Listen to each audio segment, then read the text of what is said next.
बिस्मिल्लाहिर्रहमानिर्रहीम। अस्सलाम वालेकुम। Welcome to our new series 5 case. इसके अंदर हम क्या, कब, क्यों, कहाँ और कैसे वाले क्वेश्चंस जो हैं वो इंशाल्लाह डिस्कस करेंगे। और आज इसका एपिसोड नंबर 1 है और उसमें हम टॉपिक डिस्कस करने लगे हैं प्लाज्मा मेम्ब्रेन। प्लाज्मा मेम्ब्रेन से रिलेटेड कुछ जो है वो क्वेश्चंस जो कि कन्फ्यूजन होते हैं या हर किसी के जहन में आते हैं, उनको आज हम क्लियर करेंगे। तो सबसे पहला क्वेश्चन जो हमारे पास यहाँ पे मौजूद है कि क्या प्लाज्मा मेम्ब्रेन और सेल मेम्ब्रेन में कोई फ़र्क मौजूद है। तो इसका जवाब है कि हाँ है। इसमें कैसे है कि प्लाज्मा मेम्ब्रेन जो है वो एक जर्नल टाइप है। मतलब कि कोई भी मेम्ब्रेन जो सेल के बाहर मौजूद है, सेल के अंदर मौजूद है, वो एक प्लाज्मा मेम्ब्रेन है। मतलब कि सेल के बाहर जो मेम्ब्रेन मौजूद है वो भी प्लाज्मा मेम्ब्रेन है। जो माइटोकॉन्ड्रिया के बाहर मेम्ब्रेन मौजूद है वो प्लाज्मा मेम्ब्रेन है। जो क्लोरोप्लास्ट के बाहर मेम्ब्रेन मौजूद है वो प्लाज्मा मेम्ब्रेन है। तो ये सारी जो मेम्ब्रेन्स जो एक सेल के साथ लिंक्ड है उसको हम प्लाज्मा मेम्ब्रेन कहते हैं। तो फिर हमारे पास क्वेश्चन आता है कि व्हाट इज़ सेल मेम्ब्रेन। तो फिर सेल मेम्ब्रेन क्या हुई। तो ऐसी प्लाज्मा मेम्ब्रेन जो सेल के बाहर मौजूद होगी तो उसको हम स्पेसिफिकली सेल मेम्ब्रेन बोल देते हैं। ठीक है। तो अब हमारे पास जो आंसर है वो ये है कि प्लाज्मा मेम्ब्रेन जो है वो एक जनरल टर्म है। और अगर वो प्लाज्मा मेम्ब्रेन किसी सेल के बाहर मौजूद होगी तो उस प्लाज्मा मेम्ब्रेन को हम सेल मेम्ब्रेन कह देंगे। और हम जानते हैं कि प्लाज्मा मेम्ब्रेन के अंदर जो है वो लिपिड्स मौजूद होते हैं, प्रोटीन्स हैं और थोड़े से अमाउंट के अंदर कार्बोहाइड्रेट्स मौजूद होते हैं। और ये जो प्लाज्मा मेम्ब्रेन है मतलब कि अगर बाहर मौजूद होगी, अंदर मौजूद होगी, तो इसके अंदर प्रोटीन्स की टाइप्स जो हैं वो बदलती रहती हैं और इवन के लिपिड्स की टाइप्स भी वो उसमें भी चेंजिंग आती रहती है। नेक्स्ट क्वेश्चन इज़ कि क्या सेल मेम्ब्रेन जो है वो ऑर्गेनेली है। तो इसके बारे में मैं ये बात कहूँगा कि हमें अक्सर जो है वो एक तरीके से गलत कंसेप्ट दिया जाता है कि हर वो चीज़ जो सेल के अंदर पाई जाती है वो ऑर्गेनेली कहलाएगी। हालांकि ऑर्गेनेली को हमें इस तरीके से डिफाइन करना चाहिए कि हर वो चीज़ जो सेल के लिए काम करेगी वो ऑर्गेनेली कहलाएगी। ये बिल्कुल इसी तरीके से होगा कि हम कहें कि क्या स्किन ऑर्गन है, तो मोस्टली हम कहेंगे हाँ ऑर्गन है। तो हम कहेंगे क्यों ऑर्गन है, वो तो बॉडी के अंदर नहीं पाई जाती। तो आप कहेंगे कि वो बॉडी के लिए फंक्शन तो कर रही है, वो बॉडी की प्रोटेक्शन कर रही है, स्वेटिंग के अंदर इन्वॉल्व है, दूसरे जो है वो आप कह लें कि माइक्रो ऑर्गेनिज्म से बचा रही है, तो इसलिए हम उसको ऑर्गन कह रहे हैं। बिल्कुल इसी तरीके से सेल मेम्ब्रेन जो है वो सेल के लिए काम कर रही होती है।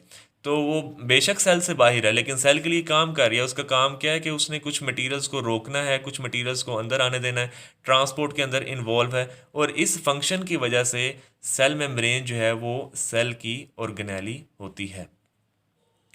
थर्ड क्वेश्चन कि जो प्रोटीन्स मौजूद होती हैं प्लाज्मा मेम्ब्रेन के अंदर या सेल मेम्ब्रेन के अंदर, उनकी नेचर क्या है।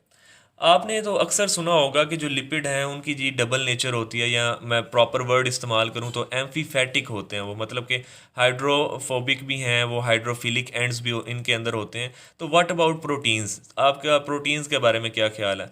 क्या प्रोटीन्स जो हैं अगर एक नेचर की होंगी तो उनके लिए उस इन्वायरमेंट के अंदर या उनके अंदर फिक्स रहना क्या पॉसिबल होगा।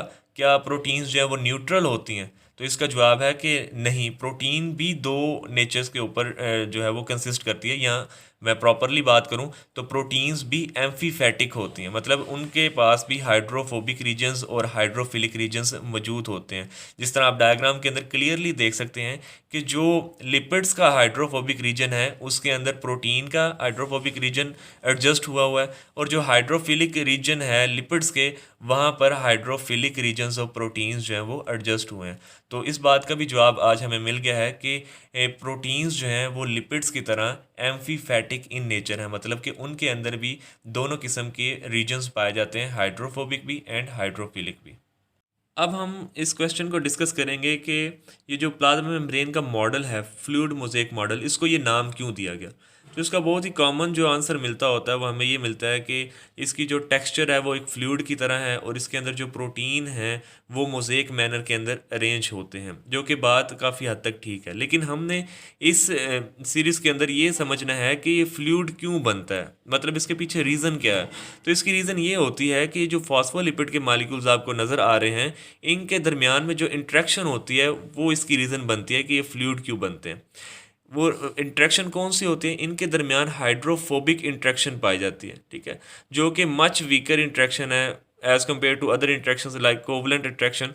तो इस वीकर इंट्रैक्शन की वजह से एक मालिक्यूल जो है वो अपने सराउंडिंग से वो डी अटैच होकर दूसरे मालिक्यूल्स के दरमियान में चले जाता है, और पूरी लेयर के अंदर इसी तरीके का पैटर्न फॉलो किया जा रहा होता है कि मतलब कि एक मालिक्यूल जो है वो किसी लम्हे एक जगह के ऊपर होगा तो दूसरे लम्हे वो वहाँ से इंट्रैक्शन को ख़त्म करके या वहाँ से डी अटैच होकर दूसरी तरफ आ जाएगा, और उनके दरमियान में जो इंट्रैक्शंस हैं वो वीक होती हैं, जिसकी वजह से ये मूवमेंट काफ़ी आसानी के साथ की जा सकती है। अब ये जो मूवमेंट है जिससे एक फ्लूइड लाइक एक टेक्सचर मिलता है मेम्ब्रेन को, इसमें मूवमेंट भी दो किस्म की हैं, ठीक है। एक है लेटरल मूवमेंट फॉस्फोलिपिड्स के अंदर, और एक है फ्लिप फ्लॉप मूवमेंट।